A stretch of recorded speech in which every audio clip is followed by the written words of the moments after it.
昆新長老教會牧靈協會美術班師生聯展，在歌唱班以及陶笛班的精彩表演下，為畫展揭開序幕。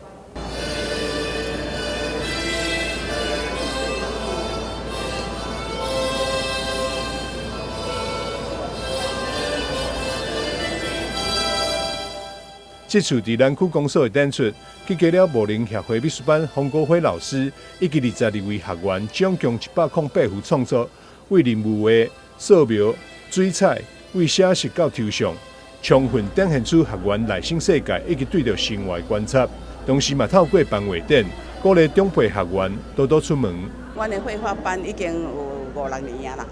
老師攏是免費給阮教導。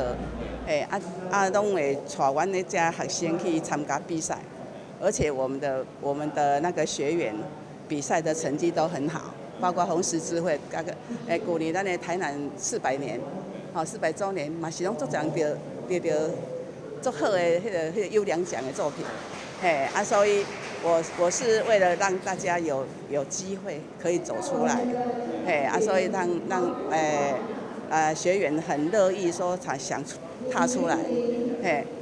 去年開始我就讓他們，我們市議會那邊有辦園藝會，我就讓他們出來了，然後現場速寫，人物速寫來老師說10分鐘以內要把它畫完一個人，所以老師就訓練這些學員，所以我們是還好有很好的老師，我們的學員也都是蠻積極的。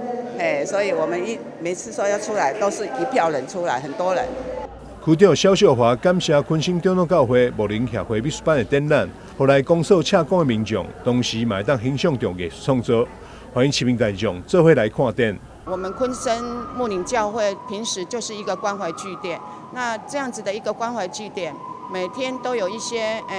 長輩們在那邊上課。那這一次利用美術班這些